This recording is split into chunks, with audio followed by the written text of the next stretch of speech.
Hi, everyone. Welcome to the final webinar for this course. I hope you've all had a very productive week so far. We are coming to the end of our journey together, and I'm sure as you've seen, each module has been building on the knowledge and insights that you've gained from the previous material. So as we go through today's webinar, feel free to chime in on how that journey has been for you and where you resonate with what our guest speaker will be sharing today. So we are now in module 6, as you know, and we are reviewing everything we've been learning over the past few weeks and hopefully also planning for your next steps. And we'll talk a little bit more about that at the end. But for now, to help us to wrap everything up, we have invited Claudia Duran. Now, she has an amazing background that encompasses diverse financial, corporate, entrepreneurial, and nonprofit organizations. Claudia holds an MBA from Instituto de Empresa in Madrid and a bachelor's degree in finance from Penn State University. She's not just a global citizen, being multilingual and multicultural, but she's also a dedicated member of the South Florida community, proudly calling Miami her home. She's the managing director for Endeavor Miami, and she has a commitment to creating a positive social impact. And of course, you'll hear a lot about that from her today. So, Claudia, welcome to the Future of Business. Hi, Sharon. Thank you for having me and for the invitation to join this incredible webinar. Thank you. Thank you for giving us your time. It's really great to have you here. And just before we jump into the webinar, I just want to remind everyone who's watching live to click on the little survey button at the bottom of the screen to indicate that you're watching live so that you can get your extra points for that. Okay, so without further ado, Claudia, could you just tell us a little bit about yourself, your professional journey, and especially the work that you do with Endeavor and, of course, with Ashoka? Sure. So I consider myself a citizen of the world, just like you mentioned a little bit. I was born in the US, but I grew up in El Salvador. And throughout my whole childhood and life, I lived there. The first 10 years of my life were during a civil war, so that was a bit challenging. But after that, I always dreamed of being able to leave the country one day and travel the world and get to know different cultures and get experience in different companies. So I actually was able to manifest that. I moved to the US to get my bachelor's in finance. And after that, I started working for a couple of multinationals. So I did work for Sab Miller in the beverage. I also worked for an airline, which now was acquired. Back then, it was the first major airline in Central America. And after my MBA in Spain, I moved to New York to work at Deutsche Bank. So did some of private banking and wealth management. And then I got the opportunity to move to Brazil, where I worked at Ashoka, and I was the managing director for Ashoka Brazil for almost 4 years. And that was a great experience, my first experience as in the nonprofit. And after Brazil, I lived there for 6 years. I moved to Miami, where I was gonna do a short sabbatical, but quickly my family called me that they needed my support in doing a financial turnaround of a family business in El Salvador, which is in the food export. I quickly had to learn that and worked for 2 years doing that turnaround. I would say that was probably the hardest job, to go work with my family and to turn around a business that had almost 100 employees, but it was doing not so well financially. So we made the decision to not shut it down, but to try and save it, and we did. So we were able to sell that business a couple of years ago. But I was there for that only the 2 years, just to do the whole transaction of putting it back on track. That was a real MBA on steroids. And after that experience, I said, okay, I was traveling back and forth between Miami and El Salvador. It was a pretty exhausting job. So I wanted to ground myself and find something more local in Miami. And that's where the opportunity of becoming the managing director for Endeavor here in Miami came up. And I've been here for almost 7 years. For those who don't know what Endeavor does, it's a global nonprofit that supports entrepreneurs in scaling their companies around the world. Just like Ashoka, actually, there's a story. I don't know if people know this, but Bill Drayton, the founder of Ashoka, was the mentor of the founder of Endeavor. And back when Linda and Peter Kellner, the founders of Endeavor, were talking to Bill about launching this new nonprofit to support founders, for-profit founders, because Ashoka was focusing on the nonprofit and more social impact entrepreneurs. They said we want to support the for-profit entrepreneurs that also struggle in scaling companies. And we started using the same selection process of Ashoka to select Endeavor entrepreneurs. And that's been the model for almost 30 years. Yeah. Wow. My day is That's all the time speaking to founders, understanding their challenges, how can they scale the company, pivot, you know, all these challenges of just running a business and becoming agile, especially when there's these pivotal moments when you go from like maybe 20 employees to like 100 employees to 1,000 employees, and that scale and navigating culture, the product, the technology, and now with the AI coming into having a very important role, is also understanding how to incorporate AI into their businesses so that they can become more efficient. So that's what we do here, like all the time supporting founders in that journey. wow. That's there's so much in there to unpack. And it sounds like you have a really interesting mixed bag of experiences that you've had in your life so far. And I'm just curious how that has shaped how you actually support and work with entrepreneurs so well. You spoke about the MBA on steroids and working with your family and moving and so on. So I'm just wondering how that has all come together to Yeah. contribute to the work that you're doing now. So both of my parents are entrepreneurs. They're retired now, but they had their own businesses. So I grew up in a family of entrepreneurs, and I understood how hard they worked. And my parents Mhm. were never home. They were, most of the time at work. I didn't understand it as a child, but now I have so much respect for founders, right? It is a lot of work to, because you have to manage the business. It's your business, right? And all these decisions, and there's always challenges. So how to fix these challenges and overcome it, it's really important. And what I saw that my parents didn't have like real mentors or people around them to discuss the challenges or to get support. And that's why in the work that I did at Ashoka and now at Endeavor, I always tell founders, you don't have to have that lonely ride and struggle with challenges on your own. You can share them with people that are willing to support you and just brainstorm or give you advice or insights on how to tackle those challenges, because it's not a straight line, right? There's always things you have to overcome. And even if you're at a public company or a very large company, you still have challenges to overcome. That is the journey of scaling companies, right? New products, understanding the customer. Suddenly you have a competition that can affect directly your business. So how to become agile and pivot quickly.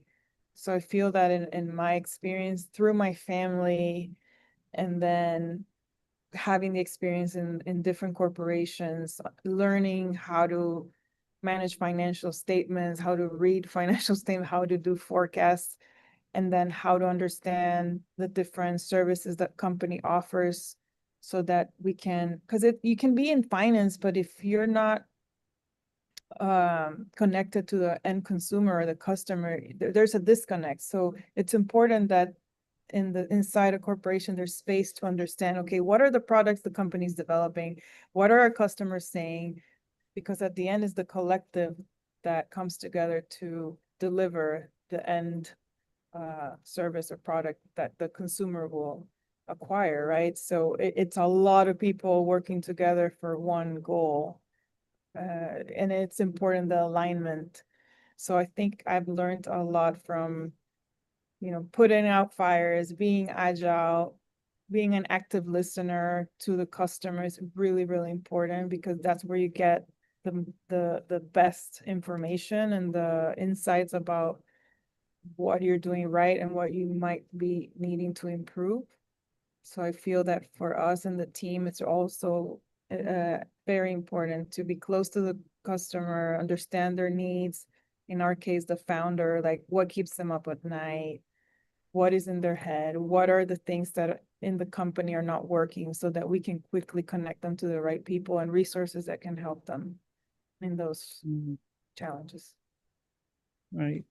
And is there anything that you would do differently or that should go back and change around how you've approached social entrepreneurship and with all these lessons that you've learned? If you were starting again, what would you do differently? I wouldn't change the experiences. I think even the tough ones, which I sometimes tell my father, because the hardest one was the turnaround of family. It was and the reason why is that the management team was stealing money, and I had to go in and basically remove them and understand, well, do an audit and understand what was happening. So it was very hostile environment, and I can say that it was not easy, especially a woman coming into a business and telling a lot of men that, I uncovered a lot of the mess that was behind the books, and they had cooked the financial book. So I sometimes doubt if maybe it would have been better to close the business. But the reason why we kept it alive is because we had 90 women employees that were head of households, and they were in the kitchen, right? And they were the ones, all the food that was manufactured is ethnic food from our region.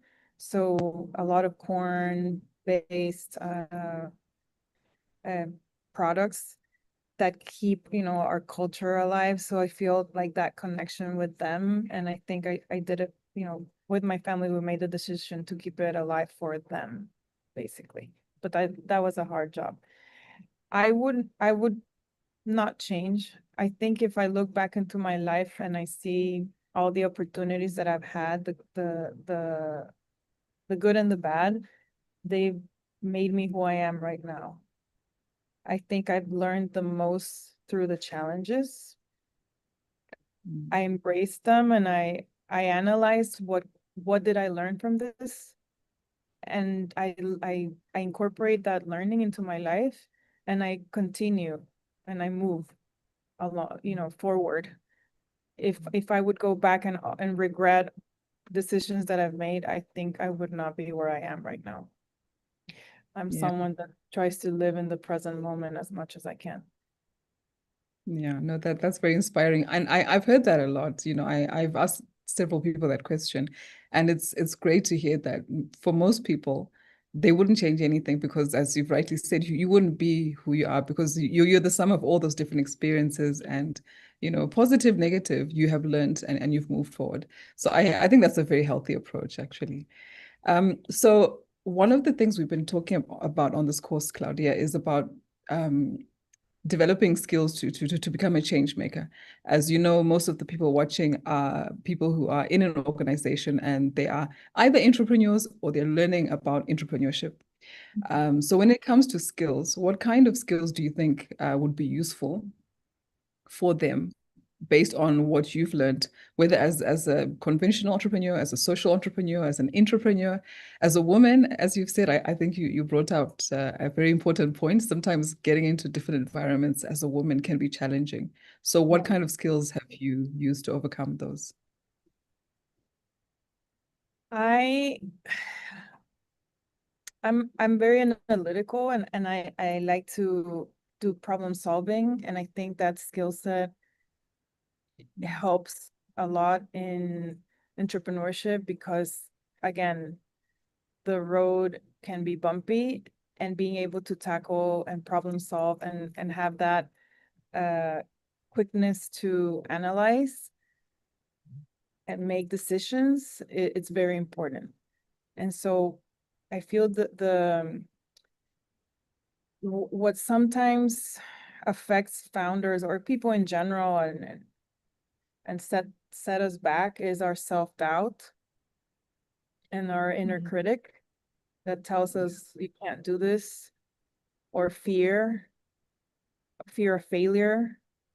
So I feel that for me is trying to keep myself positive all the time and telling myself it's going to be okay. This is another challenge.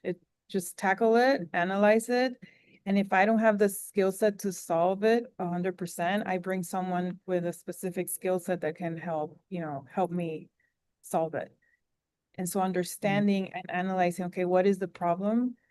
And looking at it from different angles and having a vision, okay, if we are able to solve it, it will get us to this place, and talking about it with the team. So for me, it's a lot of active listening and sharing with the team together. Okay, how can we tackle this together? So I think one thing that I tell myself a lot is listen to your intuition. I more and more listen to my intuition than ever. I don't know if that's a skill set, but I kind of have that as my north all the time, because we have I don't know if are you still there, Sharon? Oh, here. Our intuition, our gut feeling, right? That sense of, okay, is this right? Is this not right? You can feel it, you can sense it. Every human being has that superpower, that skill, but we ignore it. So I do think that for me, I've learned to hear it or feel it, and I make a lot of my decisions through it. So I hear myself. Is this the right thing? I feel it in my body. Sometimes it's in my gut or in my head, in my heart, somewhere in my body. So I use that as a way to make a lot of my decisions in my life. And I can tell you, the more I use it, the more I'm surprised that I'm usually correct. So it's like, oh, I have this skill. Let me just use it more. Right? Yeah. So I would invite people to try it out more and more, and just with little things. It doesn't have to be like major decisions, just to start getting used to it and listening to that inner voice more and more. So I feel that has been very important for me. The other thing is, uh, we tend to overcomplicate our lives with a lot of things, and so our brains start getting very cluttered and very busy, and then we have our lives outside of work, family, and we have to do all these things, and we don't enjoy life. So another thing is, try and make time for yourself, because that's where you recharge your batteries so that you can then prevent burnout. That's something that I've lived. I've had several burnouts in my life. And what I've learned from that is that it's not nice. You get mental fog. You're not productive. Even, you're not, it's guaranteed. It's already scientifically proven. Your brain can't think properly. You can reread your emails many times, but the information is not really going through because you're just exhausted. And then your body starts telling you in different ways, okay, it's time to stop. So that's another thing that is important, listening to your body, in order to prevent that burnout. It's important to take time off, recharge. On the weekends, for example, I don't work. I shut down my computer. I know I have a lot of work, and we all do have a lot of work, but I try and shut my brain from it, and I do not open my laptop, because I was tending to go and work on weekends, and then there was no pause, and that's where the burnout comes from. So I feel having that very, diligent in doing those pauses has helped me become more efficient. It's almost like the more you have time for yourself, the more you listen to your your intuition, your gut, the more productive, well, at least for me, I've become. I'm like more laser focused. My brain is really sharp. Sleep is another thing that's very important. I sleep 8 hours a day. If I do not sleep 8 hours, I am not well. I don't function well. So it's also very important. So everybody adapts to what works, but I feel like those things are very important. So analyzing that an analytical brain, having the right people around you that can complement your skill sets, because you can't have all of them. So having the right, like for example, I'm not good at marketing and all that branding, and I have the right people and they teach me and I learn every day. I don't expect to know everything, but I have the amazing marketing team that can help me and I learn from them every day. So having that humility to know that I don't know everything and that I need to surround myself with the right talent. So my team and I were one unit and we all work very aligned so that we can all have results and great outcomes. And it's not about me shining, it's about us as a team shining. Right. Wow, I love the fact that you're kind of bringing back the humanity into what we do and all the busyness. And I think we overlook ourselves very easily and we treat ourselves as machines, right? And just going, going, going. But I think this element of learning to listen more to the internal signals than the external only, and not just being driven, driven, driven, but taking time, as you said, taking time for yourself, taking time to center yourself. And you spoke about alignment and disconnect earlier on when you're talking about, don't disconnect from what the people are saying and so on. But I think we can also bring that here, right? To say don't disconnect with your own North Star, as you've said. And I think that's a very important point that is so, so often overlooked. So I'm Sure. glad you've highlighted that, The Claudia. other thing I forgot to say is have fun with what you Yes. do. Very important that you enjoy your work. If you're not enjoying your work, then you're not, the only person being affected is yourself. So Yeah. finding that, space where you can thrive and apply all your skill sets, that's the best. So I love my job because I love vision, I love strategy, I love brainstorming, helping people, helping the entrepreneurs thrive. So I bring all of those tools and skill sets to work and I apply Mhm. them and I feel happy every day, and it makes me feel more focused on what I have to do. And it pushes me to prioritize the important things and not waste time with things that do not add any value, because we humans tend to waste a lot of time in things that are not important and that don't add value. Even at work, we start multitasking, doing a lot of things, and we deviate from the core and what we're supposed to be doing. So I feel that time management is also very important. Absolutely agreed. So we have a couple of questions that have come in. One is from Jonathan, one is from Alessandra. So I'll read the one from Jonathan first. What do you think is the most overlooked skill that helps founders grow from doing well locally to scaling?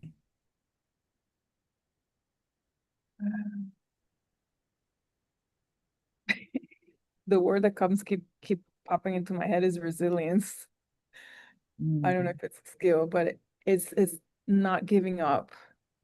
mm, It's such a hard journey, and I feel that the resilience of keeping, push through, because I can tell you at all stages, you start with your business, you have an idea and you're scared and you have your first maybe friends and family check that you can start your company, and then you have your first couple of employees, but then you scale to 50 and then to 200 and then to 500 and 1,000, but there's always hurdles and challenges. And I talk to founders and they're exhausted, but they're resilient and they're like, I'm not going to give up and I'm going to continue pushing through. So I feel that there's a couple of things. I feel that they're resilient and they also understand that they need to build a good team, right? Because they mm, can't do everything. And they realize that pretty quickly when they probably hit the 50 or 100 employees, when they realize, oh, I don't know all these people that work in this company. Oh, now I have to have a good head of HR and a C level that I can help. I can start delegating, and that is another thing, like understanding when to let go and stop micromanaging everything. And trust is super important. Trust the team. So hiring the right team is essential. And then trusting it that they will execute on the job is very important, because as an entrepreneur, you do not have time to be looking at every single detail. And that's where a lot of companies fail, when entrepreneurs are micromanaging everything, because they do not have the time to do that. And they should not be doing that. Yeah. Okay. I think Jonathan is well answered. Thanks for your question, Jonathan. Another one from Alessandra is, how do you stay motivated and avoid discouragement when results don't meet expectations? Especially for those that want to create social change, regardless of their industry, their sector. How do they, as people, keep going, as you said? So a couple of things. For me, it's very important that I'm happy in what I do. Like that I enjoy my job, that I'm come to work and I feel that I am having an impact in people's lives, and that I'm, my decisions and the work that our team does is helping entrepreneurs. So keeping myself motivated, and it's not like I'm every single day I'm super happy and cheerful. There's days that are hard because there's tough decisions to be made. Or maybe a client is not happy with something and I have to, resolve that quickly.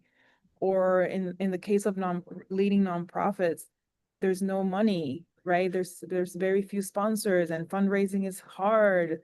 And so if I let that take over me, and I can become demotivated, and then it's a downward spiral where I'm not happy, I'm not motivated, the results are start, being affected because I'm not at my 100% and I'm not present.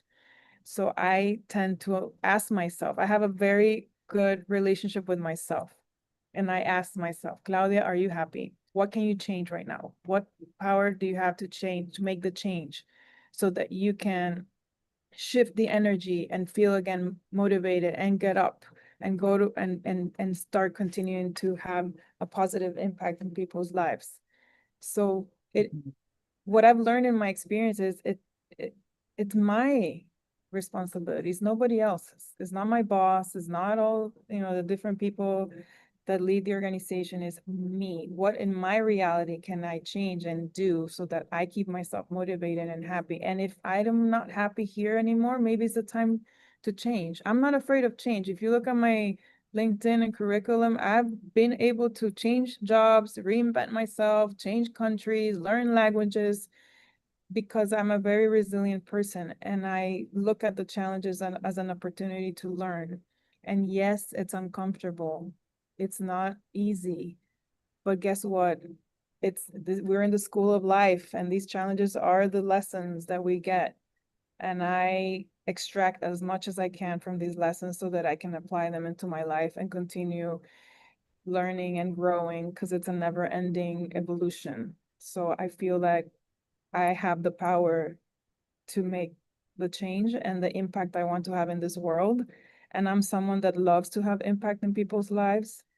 And it doesn't have to be only through work. I do it every day in little actions of just listening to people who maybe need an active ear or someone to talk to, or smiling at someone on the street, or being nice to someone in the supermarket. I don't know, just anything that makes your heart feel good.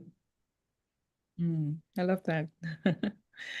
Okay, we have another question from Mauricio, who's asking, what would be the most important learning that you've brought from the private sector into the social entrepreneurship arena?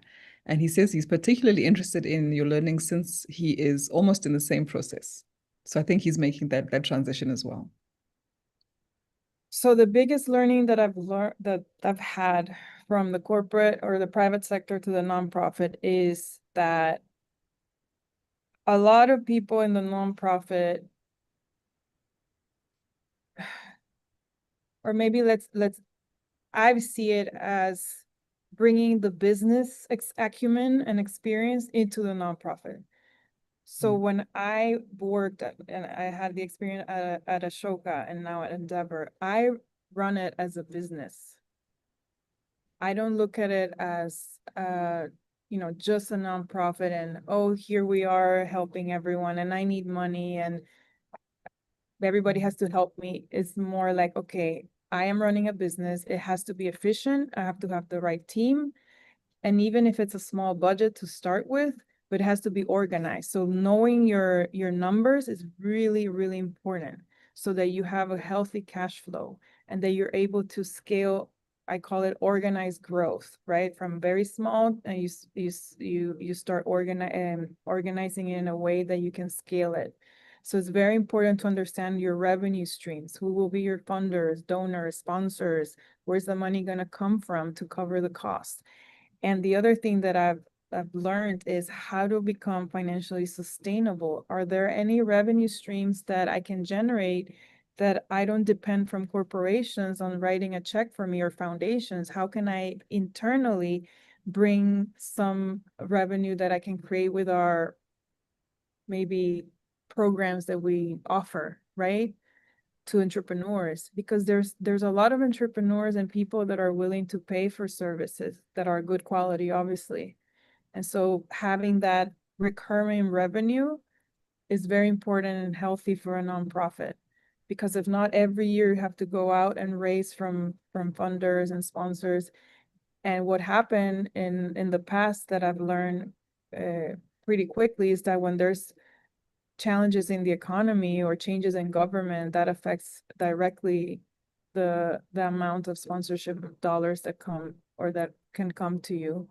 So it's very important to have a very diverse fund source of revenue from different streams and not depending on only one. So that's my finance hat that I brought into my nonprofit experience. Very important to have organized financials and very clear path to growth with a cash flow so that you understand, okay, how many people can I hire? What type of services and costs am I gonna have? All of that. It's very important. So to answer your question, I brought my business acumen in strategy and finance, wealth management into my nonprofit experience. Yeah, thank you for that. So I think while we're still on this, it's a good segue into the next question about how an organization, because most of the people that are watching are currently in organizations, and sometimes there's a lot of bureaucracy to navigate and so on. But how can the organization itself, maybe from the leadership level, start to shift the power and the culture dynamics in a way that actually makes more room and more space for social entrepreneurs and innovation and social impact and all of that? Yeah, so we all have to remember that uh, every company started with an idea of an entrepreneur, right? The, all the corporations started with one or a couple of founders having an idea and coming together, and then they scaled and became public companies, right? And then now you have a more corporate structure with bureaucracy and processes because you're a public company and you have to have this in place. So the way to open space for innovation and social impact is by having an healthy internal dialogue, right, with the leadership.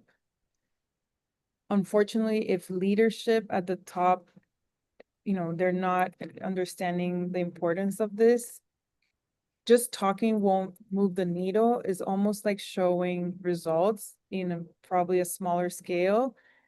So having a department create a project and showing, look, the results, maybe even outside of the company, but it's aligned to the core business of the business, and say maybe the next project could be sponsored by the company and employees can participate in it. So having that entrepreneurial mindset within the company at a smaller scale so that internally it can start growing, right?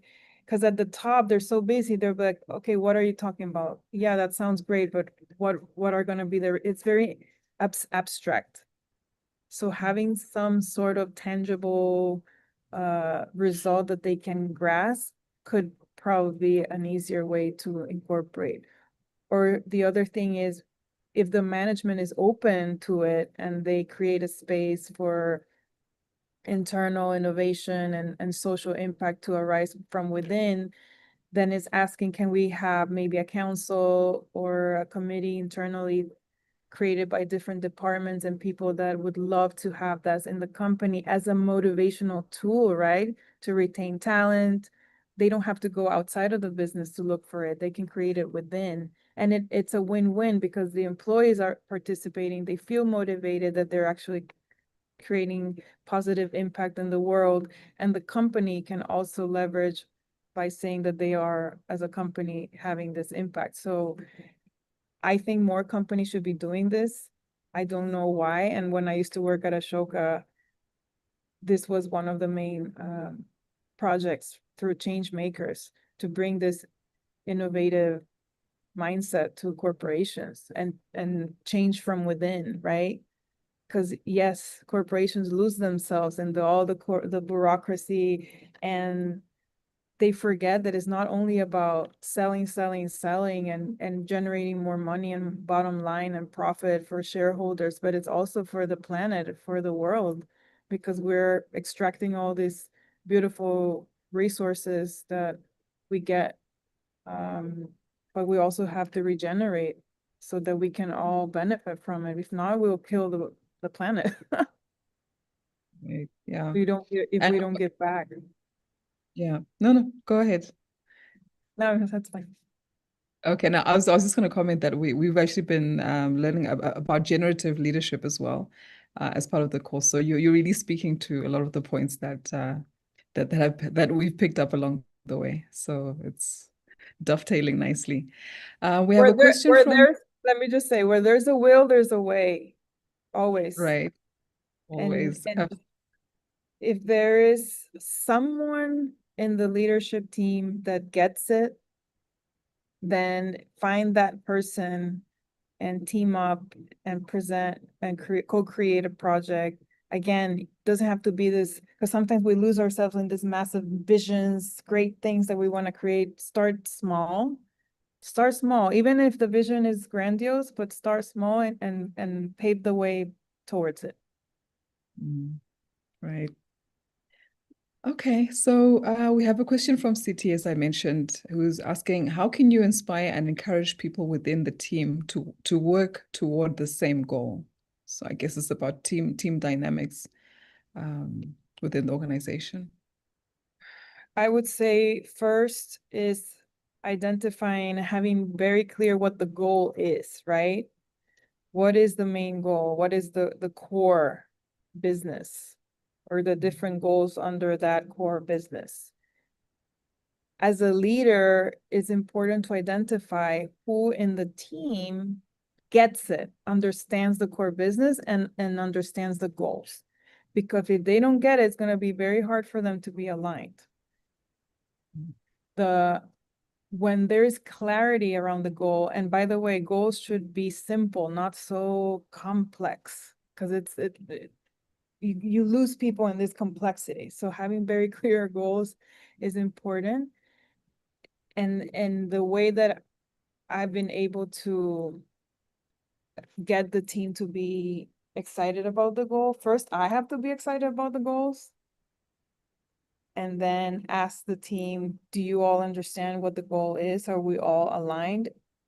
And if we are all aligned, are we all excited about rowing together towards it, right?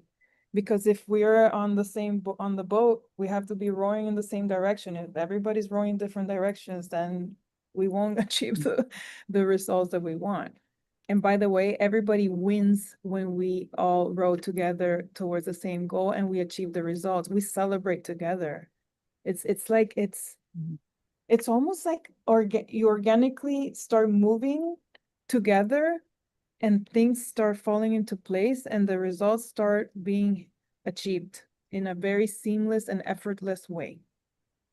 When there is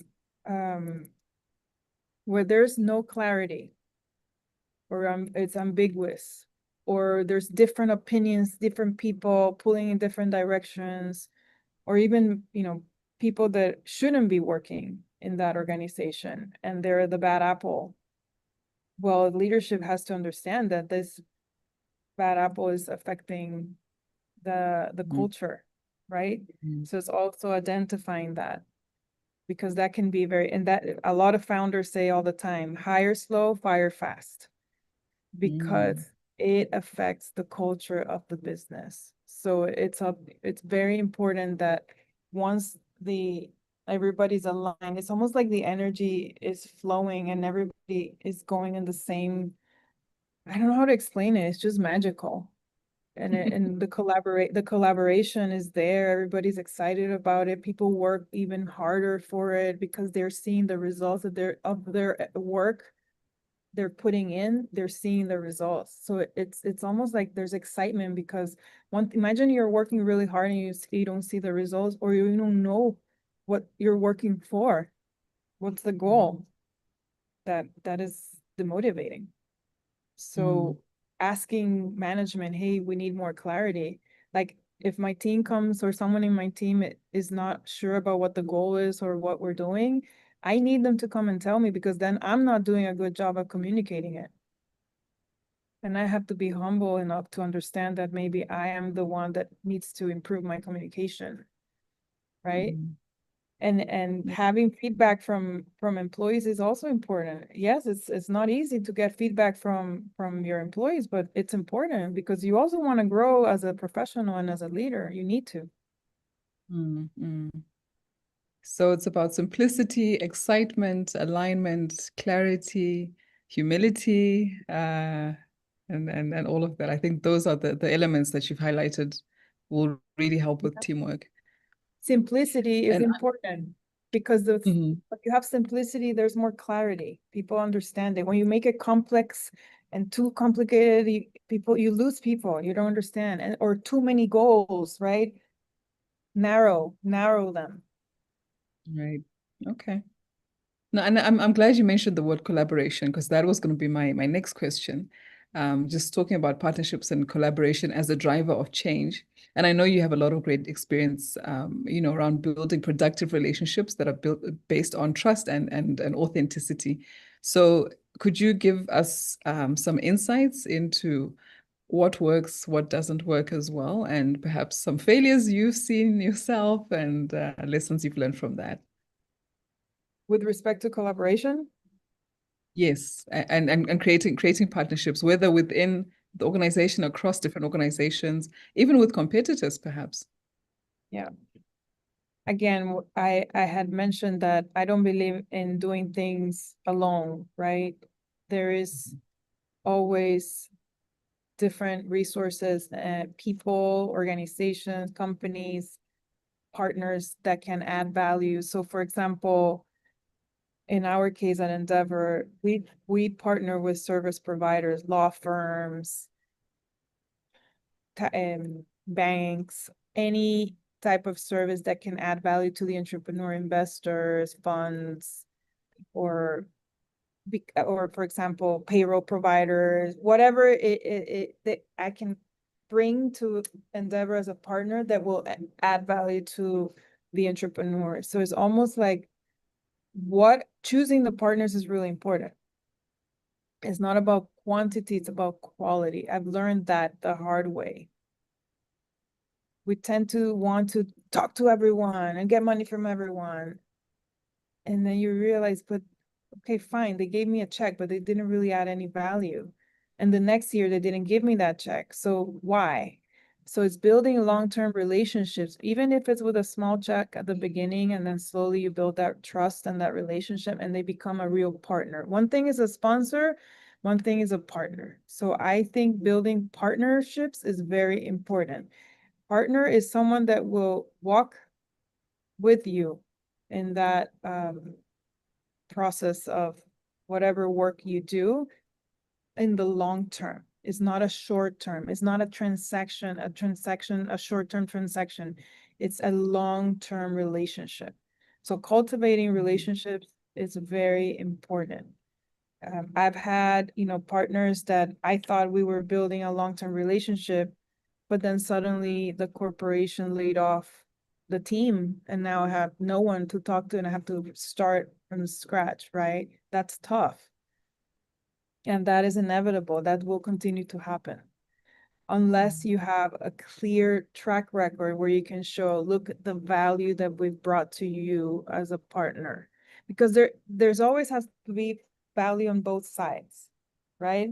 Unless it's maybe a fully, nonprofit or a foundation that, you get a grant for it and they don't expect, a transaction. But usual corporations and partners, there has to be a win-win on both sides.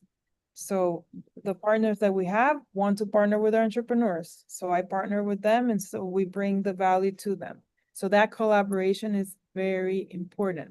The other thing that's very important is the communication, so that there's alignment with the partners, alignment of expectations.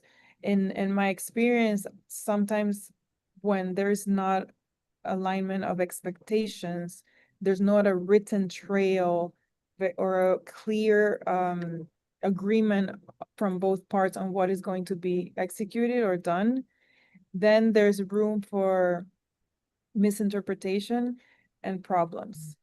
So it's very important that there's a clear alignment of expectations and the communication is seamless.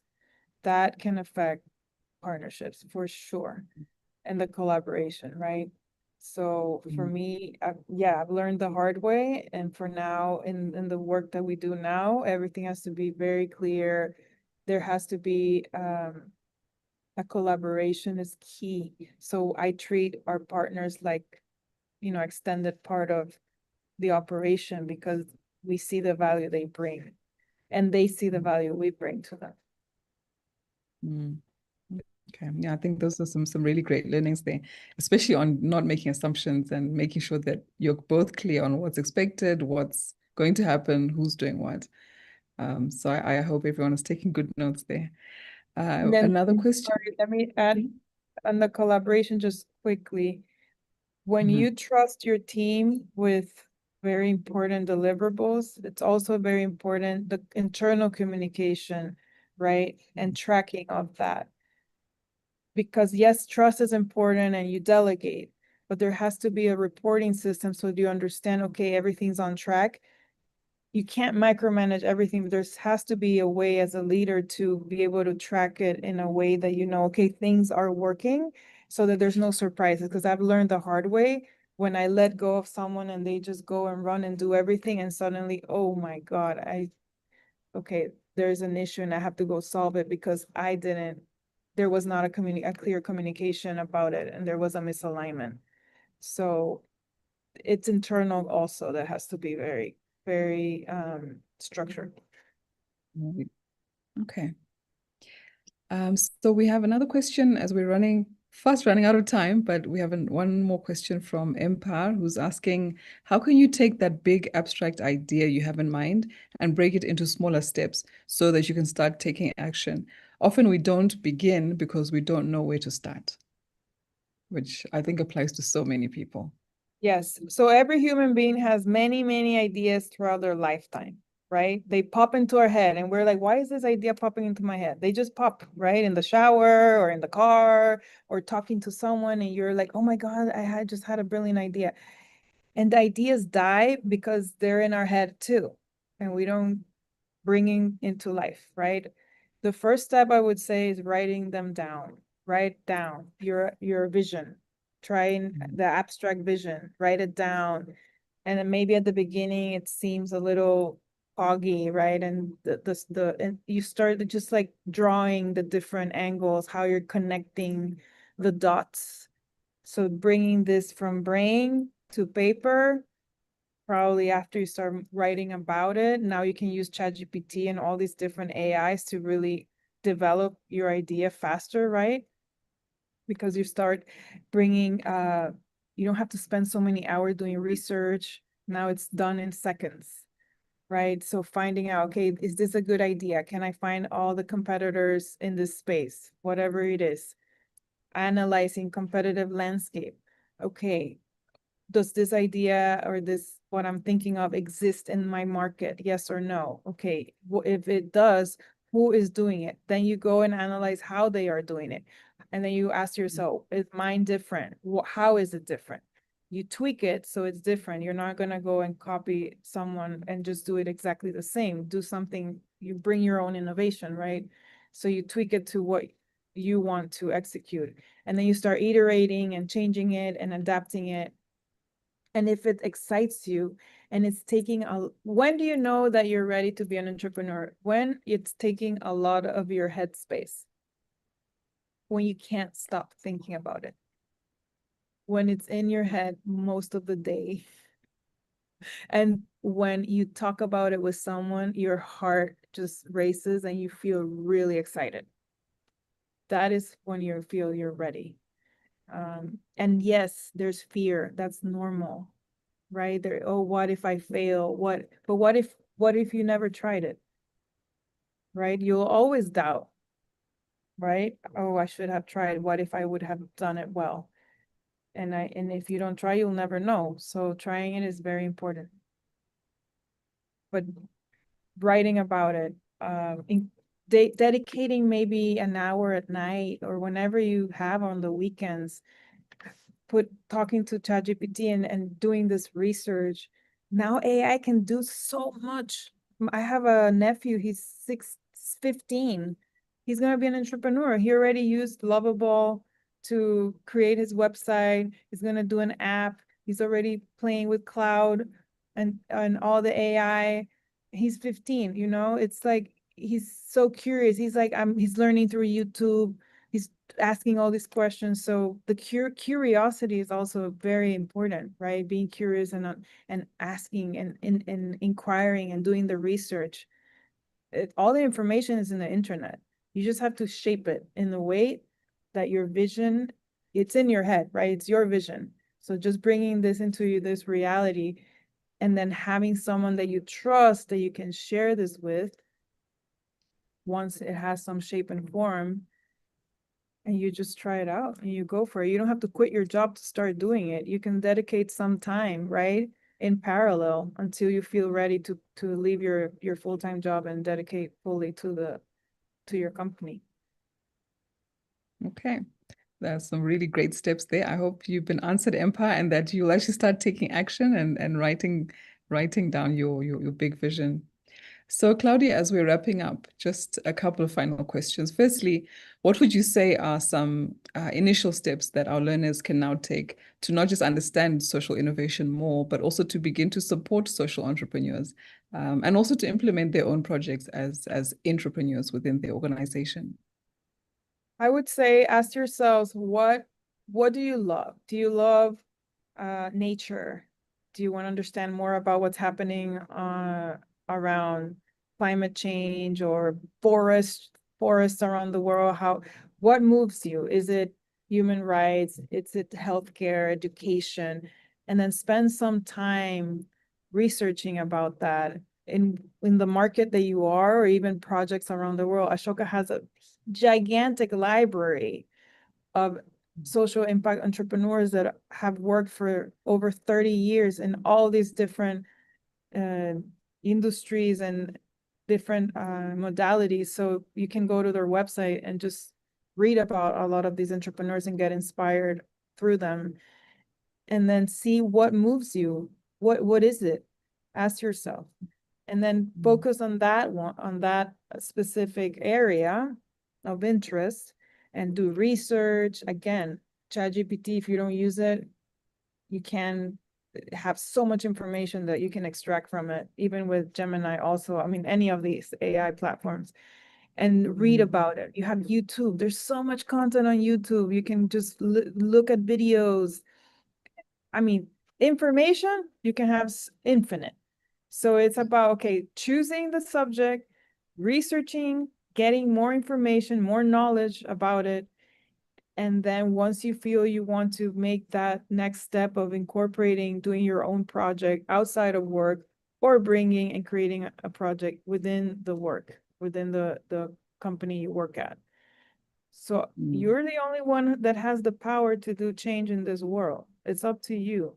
Once you make that commitment to yourself, then you go for it. It doesn't matter if it's a small thing or a big thing, as long as you do something.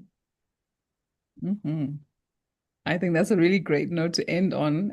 Just do something. I think if we take away nothing else, just go out there and do something. So, Claudia, thank you so much. Our time has run out, unfortunately, but you've given us so much, so many great insights, and just so much passion and energy. And I think we've really appreciated you sharing with us today about your life story and all the lessons and how we can also move forward with our own grand plans and visions and so on. So, thank you so much for taking the time to speak with us today. Thank you for having me, and I wish everybody the best of luck.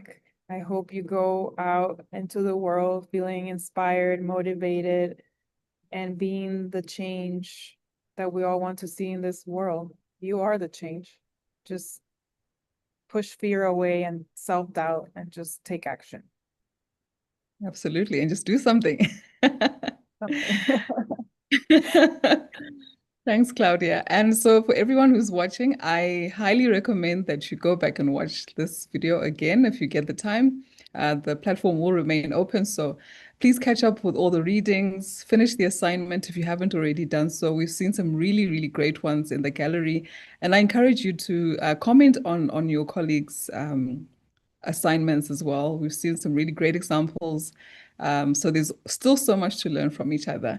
And the course is ending officially at the end of this week, but the course platform will remain open for a few more weeks. So you have a bit more time to complete all the modules and to earn your certificate. But take note that after Friday, the 10th of April, this Friday, the Ashoka team will no longer be on hand to provide support on the content. So if there's anything that you still need, any technical issues, please reach out to us before Friday. And then in May, we will issue the digital certificates for those of you who will have completed all the requirements. And if you have any questions about that or concerns, you can once again reach out to us. And finally, there's a very, very short survey about your experience on the course, and we would ask you to help us by filling it in before April 30th. And also make sure you read the section of Module 6 that tells you more about some of the next steps that you can take, including a LinkedIn group that's available for you, and how you can just stay involved in the social entrepreneurship movement. And also take time to share your reflections in the discussion forums, and of course, to connect with other learners, even beyond this course platform. And just one last reminder for you to click the button just below the screen to indicate that you've been watching this webinar live so that you get your extra points. And that is all from me and the rest of the course team from Andrea and Isa. Thank you so much and well done for the outstanding effort that you put in for these few weeks that we've been together. We wish you all the very best as you move forward in your learning journey, and we hope to see you soon. Once again, goodbye, everyone. Bye. Bye.